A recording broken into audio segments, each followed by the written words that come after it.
Liz Tapang. I graduated Loyola Marymount University in 2016, and I had a double degree in marketing and screenwriting. You know what? It's definitely not as bad as I thought it would be. Like, everyone was like, oh my god, post-grad sucks. So you're gonna have to be like, you're gonna be lonely. None of your friends are gonna be around. It's gonna be so hard to find a job. It's gonna suck. You're gonna live with your parents, which is a true statement. But the rest of them weren't really true, you know? I mean, I was lucky and fortunate enough to have a lot of my friends stay in LA because we were all kind of pursuing the same kind of industry, which is film and entertainment. It was about 2 weeks before graduation, and I was like, oh my fucking god, I haven't applied to jobs.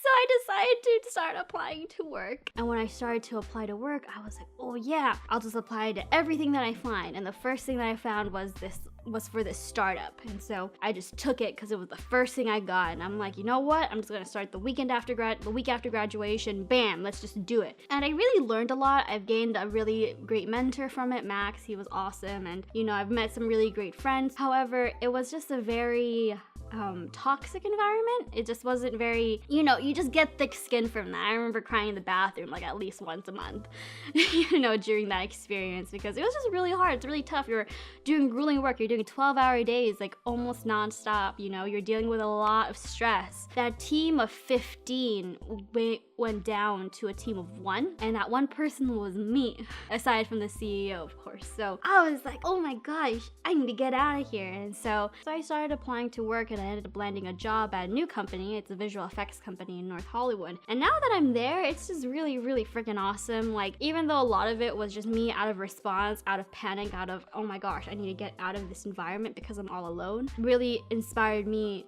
to get out and go and find another job that made me a lot happier. I'm not really too scared of anything right now. It's just I'm scared that I'm gonna be living my life with regrets, to be like, oh, maybe, you know, HR and doing recruiting was a cop-out, you know, you're just trying to justify this to yourself that, hey, this is what you want to do, it's fine. Whether or not I'm settling, it's something I still have to find within myself, and I really have a hard time trying to find that because I'm indecisive. I'm sorry, I got passionate there. But slowly but surely I'm realizing that I'm not, because there's still so many opportunities out there for me to be creative. I'm starting this webcomic that I'm super excited about. It's funny because when you talk about short-term goals, everyone's like, oh, you have to do a career goal. Like, you just have to know exactly where you want to be in like 4 or 5 years. I'm like, fuck that.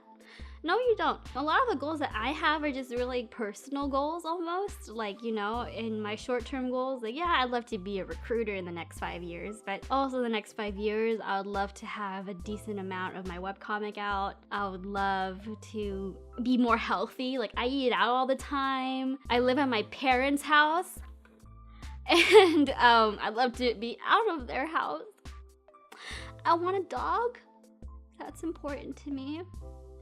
Yeah, I just want to be happy when I'm there, you know, 10 years from now. And whatever that happiness looks like, whether I'm, you know, writing, producing, whether I'm recruiting or working in HR, whether I'm married or not married, have kids or no kids, definitely have a dog. As long as I'm happy and I can look back and be like, yeah, I'm chilling.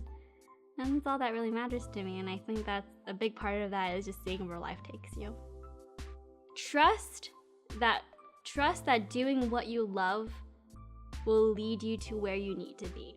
If you end up doing what you love, pursuing that wholeheartedly with your whole being, and just really going down that path, you know, whether it is your career, whether it's a person, whether it's a hobby or a passion, I feel like if you pursue that with all the love you've got, that will take you where you need to be. But, you know, along the road, you may fail. Along the road, you may struggle. Along the road, you may feel like that after 5 years, it hasn't been fruitful. But also know that true love is never a waste of time. And so if you do invest a lot of time, effort, and love, it takes you where you need to be. And if that place may not be your ideal place, just know that it's a learning lesson. And that, you know, you can continue to pursue what you love. And that time you've spent pursuing it was never a waste of time, because it took you to where you need to be today. So, stay golden. My name is Liz, and this is my post-grad story. And that's it for this episode of Post Grad. Thank you so much for watching. Thank you, Liz Tapang, for being a part of the project. You already know how cool I think you are, so keep up the good work, Liz. You're awesome. As you can tell, a lot of my equipment is being rented out right now, so I'm shooting like this, which I do not enjoy. But what I do enjoy is listening to what my friends have to say on Post Grad. So I'll see you next week. Take care.